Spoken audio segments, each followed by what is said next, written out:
If I asked you one simple question right now, how would you answer it? 5 years from today, what do you most want to still be able to do for yourself? Would you like to get out of a chair without struggling, walk through a grocery store without searching for somewhere to sit, carry your own bags, climb a flight of stairs, remember the conversations you had yesterday, travel to see family, prepare your own meals, wake up with enough energy to enjoy the day instead of simply getting through it? Most people do not think about healthy aging in those terms. We usually think about numbers. How old am I? What does the scale say? What is my blood pressure? How many medications am I taking? Those numbers matter. But there is another question that may matter even more. What is your body still allowing you to do? Because healthy aging is not simply about reaching another birthday. It is about protecting enough heart health, brain function, strength, balance, and confidence to participate in the life those birthdays give you. So before we discuss the 7 rules, I want you to privately assess something. Think about yourself 1 year ago. Is there anything that feels noticeably harder today? Perhaps you move a little slower. Perhaps standing from a low chair takes more effort. Maybe your sleep has become lighter. Perhaps you occasionally search longer for a familiar name. Maybe you have started avoiding certain stairs, long walks, crowded gatherings, or unfamiliar places. None of those changes automatically means something serious is wrong. And they certainly do not mean that meaningful improvement is impossible, but they are worth noticing, because one of the biggest mistakes we can make as we grow older is waiting until an ability disappears before deciding it was worth protecting. Ask yourself another question. Would you take better care of your legs today if you knew they were helping determine how confidently you would walk at 80? Would you take sleep more seriously if you thought of it as part of your heart and brain health? Would you pay more attention to your social life if you understood that meaningful engagement is also part of healthy aging? And would you make one small change today if that change were realistic enough to continue tomorrow? That is what these 7 rules are about. Not becoming young again, not chasing perfection, not following some extreme routine designed for someone half your age. They are about protecting your reserve. Your body has reserve in much the same way a savings account has reserve. You may not think about it when everything is going well, but when illness, stress, a fall, or another challenge arrives, having more strength and resilience can matter enormously. The National Institute on Aging emphasizes that physical activity, healthy behaviors, medical care, social engagement, and other everyday factors can support healthier aging. And current CDC guidance for adults 65 and older recommends a combination of aerobic activity, muscle strengthening, and balance work rather than relying on just one type of movement. As we move through these 7 rules, I do not want you merely to listen. I want you to keep asking yourself one question. How does this apply to me?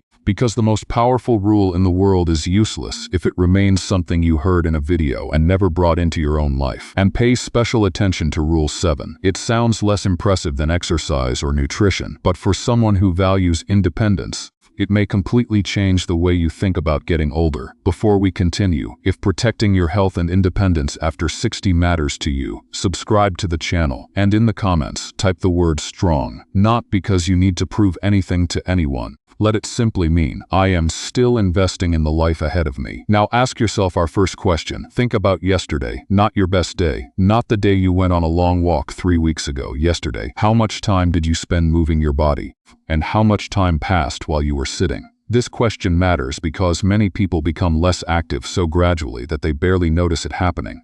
Retirement removes the walk through the workplace. Driving replaces walking. Groceries can be delivered. Family members begin doing physically demanding jobs for you. A favorite chair becomes more comfortable. Then one day, a distance that once felt ordinary suddenly feels surprisingly long. The mistake is assuming that movement only counts when it looks like formal exercise.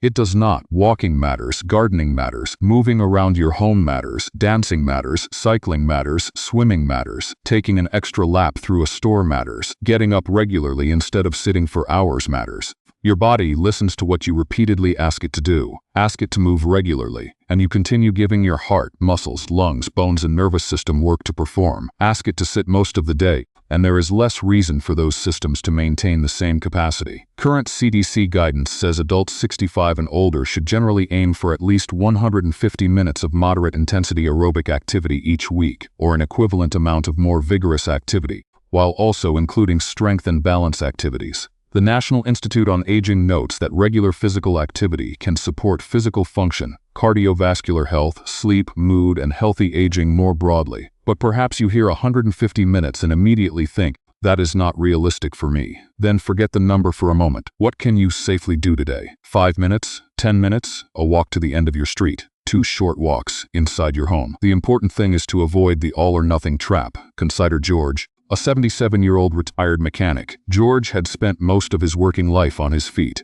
After retirement, he believed he had earned the right to rest. And he had. The problem was that rest slowly became his main activity. Coffee in the morning, television, a drive to the store, lunch, more television. Another evening in his chair. He did not notice a dramatic change. Instead, he noticed small things. He started choosing the closest parking space. He leaned on the shopping cart more often. He declined invitations that involved much walking. Then one afternoon, his granddaughter asked him to walk with her through a local park. George agreed. He was surprised by how quickly his legs became tired. That bothered him. Not because he wanted to become an athlete. He simply did not want a park bench to decide how far he could go. So George made a modest rule. After breakfast, he walked for 10 minutes. That was all. No special clothing, no fitness tracker, no complicated program. When 10 minutes became easier, he added a little more. His progress was gradual, and that is exactly the point. Healthy aging is often quiet. There is no dramatic music. You simply notice one day that the walk which used to feel difficult no longer feels quite as difficult. Now ask yourself, where could movement naturally fit into your day? Could you walk for 10 minutes after lunch? Could you stand and move during part of a television program? Could you walk around the house while speaking on the phone? Could you take a slightly longer route through the store?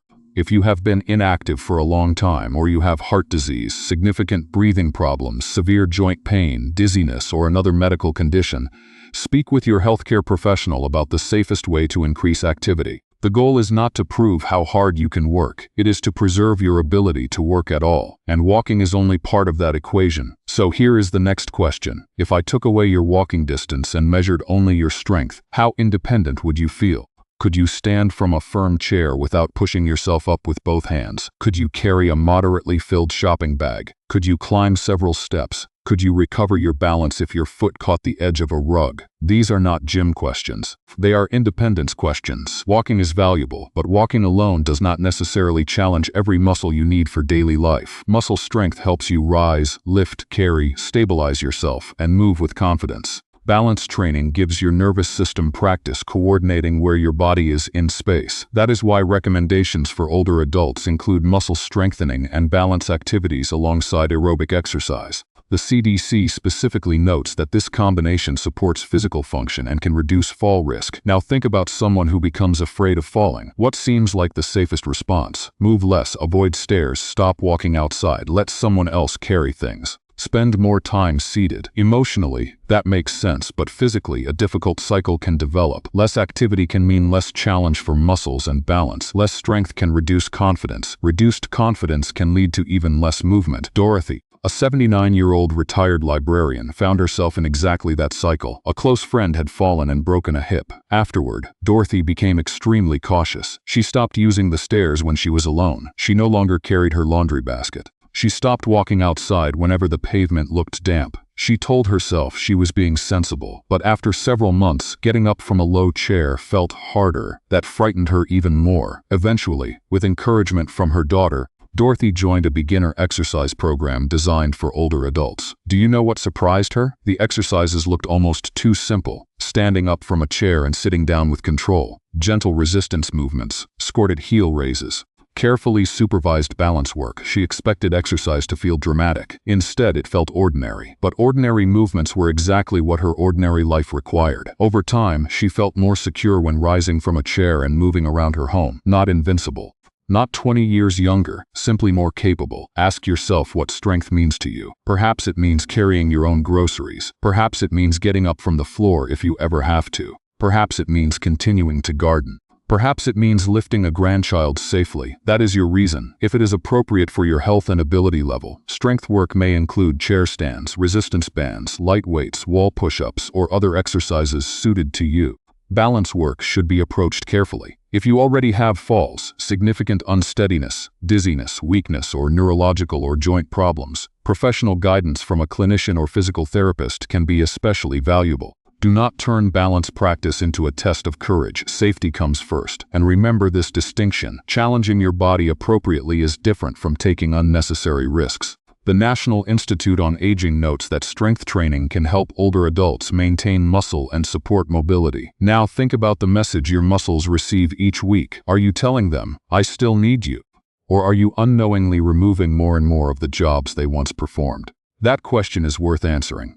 And if you are still with me, leave a 2 in the comments. Now we move from what you ask your muscles to do to what you give every cell in your body to work with. Look at the meals you ate yesterday. What percentage of them actually nourished the future you want? When you think about healthy eating, what comes to mind? Restriction, tiny portions, giving up every food you enjoy, complicated rules? If that is how you think about nutrition, I want you to replace the question. Instead of asking, "What am I forbidden to eat?" ask, "What foods am I giving my body most often?" That is a very different conversation. Your heart and brain are deeply connected through your circulation. Your brain requires a continuous blood supply. Your heart and blood vessels help provide it. So eating patterns that support cardiovascular health are relevant not only to the heart but to healthy aging more broadly.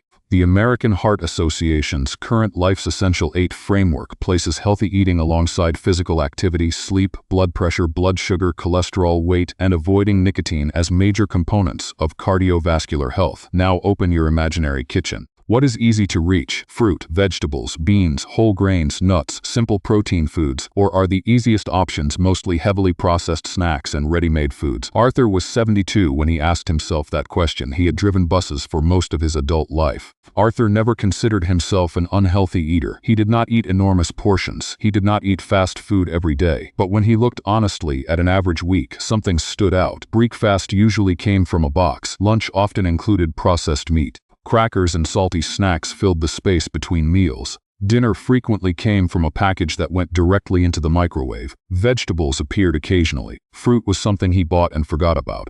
Arthur decided not to go on a diet. Instead, he created one question: what can I add? At breakfast, he added fruit. At lunch, vegetables appeared more often. Several dinners each week included beans or lentils. He ate nuts in sensible portions instead of automatically opening a bag of salty snacks. He experimented with herbs, lemon, garlic, and other flavors. Was every meal perfect? Of course not. That is why his approach lasted. The American Heart Association encourages eating patterns built around vegetables, fruits, whole grains, legumes, nuts and seeds, and appropriate lean protein sources while limiting highly processed foods, excessive sodium, added sugars, and unhealthy fats. Now think about your dinner plate. Do you need to remove everything you enjoy? Probably not. Could you improve what appears on that plate most of the time? Perhaps. Could you add vegetables? Could you replace one heavily processed snack with fruit or another appropriate option? Could beans or lentils appear more often? Could you prepare simple food at home one additional day each week? Could you gradually reduce foods that are extremely salty or high in added sugar? The important phrase is most of the time. One birthday cake does not define your diet. One salad does not define it either.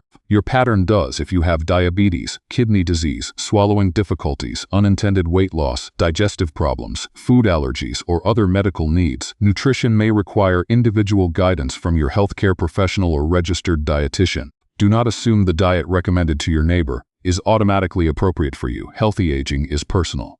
But the broader question remains useful. When you eat, are you simply making hunger disappear? Or are you also giving your body something useful?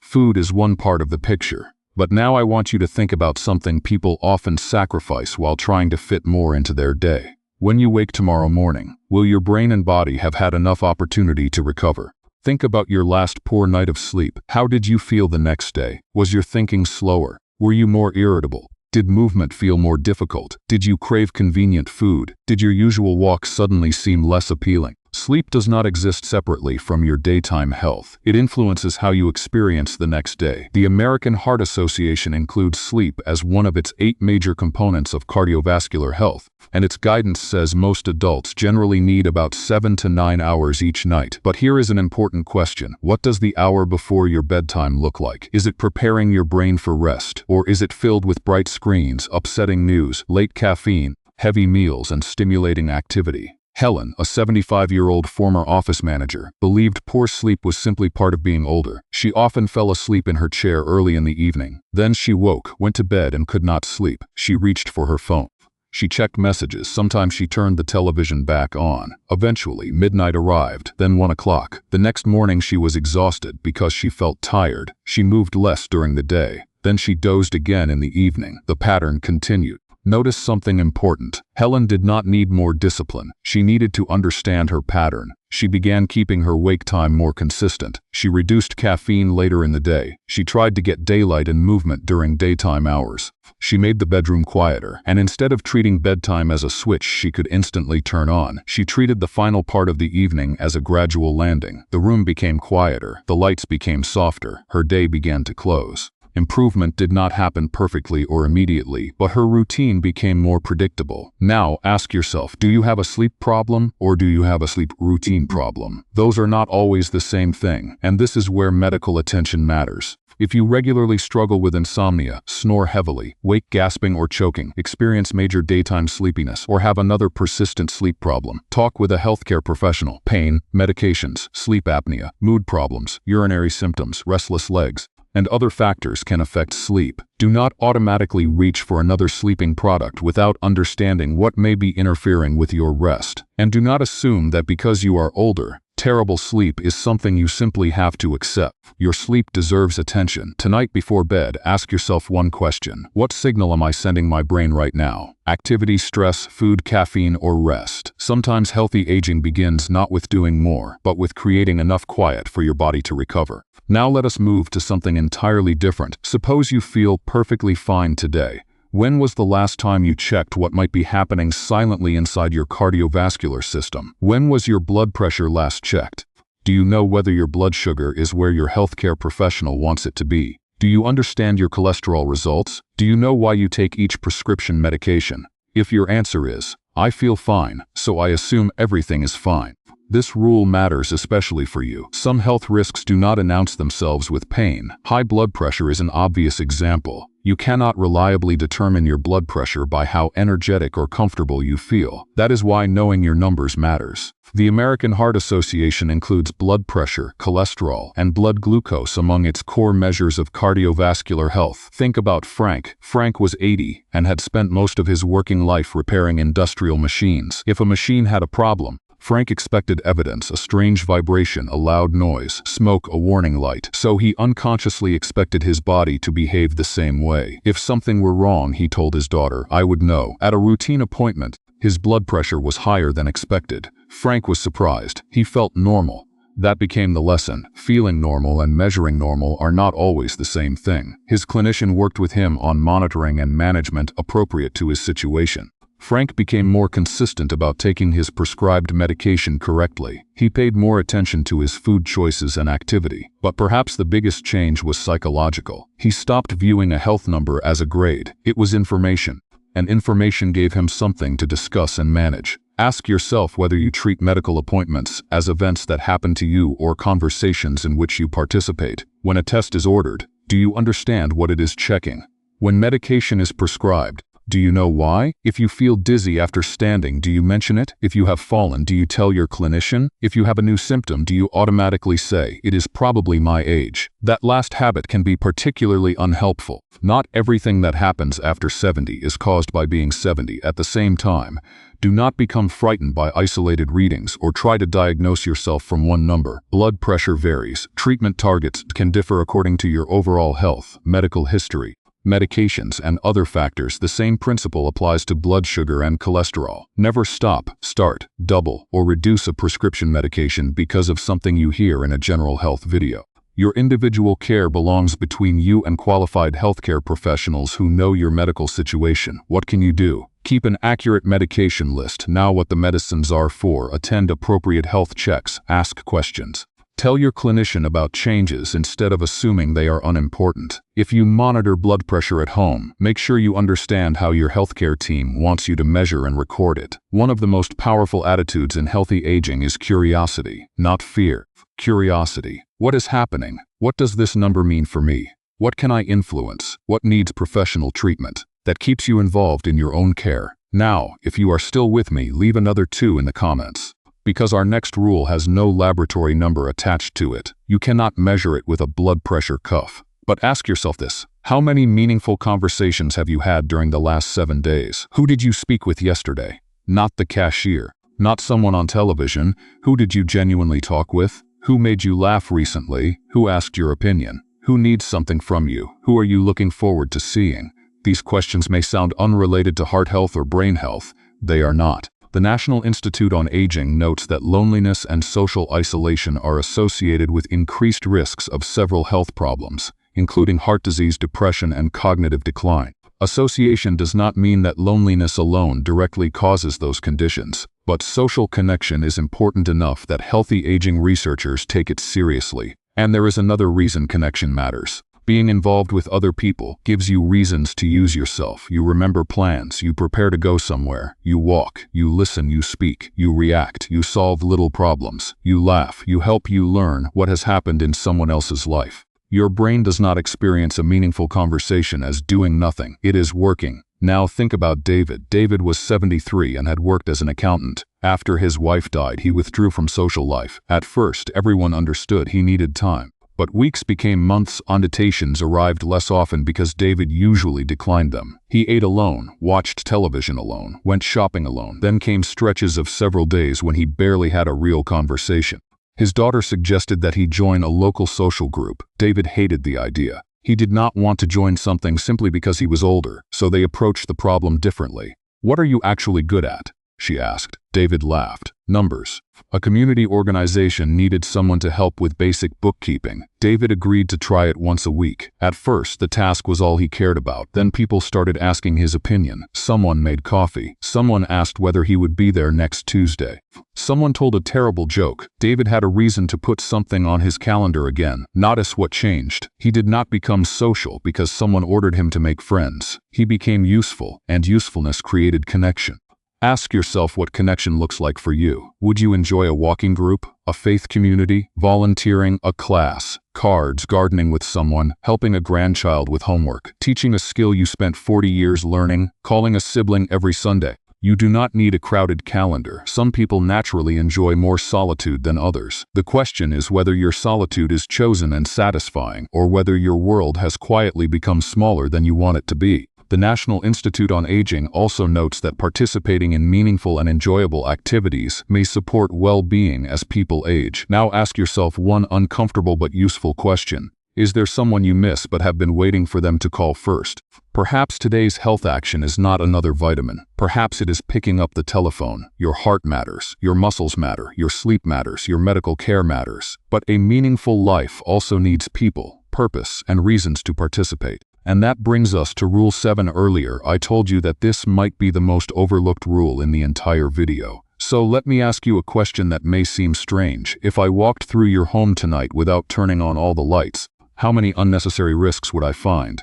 Look around your home. Really look. Is there a loose rug, a dark hallway, a slippery bathroom floor, electrical cords near a walking path, items stored so high that you need to climb onto something unstable? Do you sometimes walk around at night without enough light? Now think beyond your home. When was your vision last checked? What about your hearing? Have you experienced dizziness, a near fall? Have your shoes become worn or slippery? Do you take several medications and struggle to remember what some of them are for? This is the rule people often postpone because it feels boring until something happens. Then suddenly it becomes the most important rule of all. The CDC emphasizes fall prevention for older adults and recommends approaches that include strength and balance exercises, vision care, and addressing safety risks. The key idea is simple. Do not wait for an accident before making your life easier to navigate safely. Margaret, an 82-year-old former school teacher, took enormous pride in doing things for herself. She handled her finances, prepared her meals, met friends, kept her home beautifully organized. But two things were slowly changing. She struggled to hear conversations in crowded restaurants, and her hallway seemed darker at night. Margaret ignored both. Why? Because admitting she had difficulty hearing felt like admitting she was getting old. Adding extra lighting felt unnecessary. She also occasionally felt unsteady when standing quickly, but she did not mention it during appointments. "I manage," she would say. Then one evening she nearly tripped while walking through the hallway. She caught herself. Nothing happened. But that near fall changed the question in her mind. Until then, she had been asking, "If I accept help, am I giving up independence?" Now she asked, "What can I change so I can remain independent?" That is a completely different question. Margaret addressed the lighting. Frequently used items were moved to easier to reach places. She arranged appropriate hearing and vision evaluation. She mentioned the occasional dizziness to her healthcare professional. She stopped treating every safety tool as evidence of weakness. And that is the message I want you to remember. A handrail is not weakness. Appropriate glasses are not weakness. A hearing device when professionally recommended is not weakness. Using a cane or walker when it is appropriate is not surrender. Physical therapy is not failure. Support can preserve independence. We often imagine independence means doing everything with no assistance from anything or anyone. But think about that definition. A younger person uses a car rather than walking 20 miles. Is that dependence? They use eyeglasses to read. They use tools to repair something. They use maps to navigate. Nobody considers those things moral failures. So why should useful tools suddenly become shameful after 70? The better question is, does this help me continue participating in my life? If the answer is yes, it deserves consideration. Now walk mentally through your house once more. The bathroom, the bedroom, the stairs, the kitchen, the route you take at night. What is one change that could make daily life safer without making it smaller? Perhaps better lighting, perhaps removing a loose rug. Perhaps placing frequently used objects where you do not need to climb, perhaps asking about dizziness, perhaps reviewing your medications with your healthcare professional, perhaps addressing vision or hearing changes instead of adapting your entire life around them, perhaps working on the strength and balance we discussed earlier. Notice how Rule 7 connects to every other rule. Movement protects function, strength supports stability, nutrition supports overall cardiovascular health, sleep affects how you function during the day. Knowing your health information helps you identify problems that may otherwise remain silent. Competence gives you reasons to keep participating.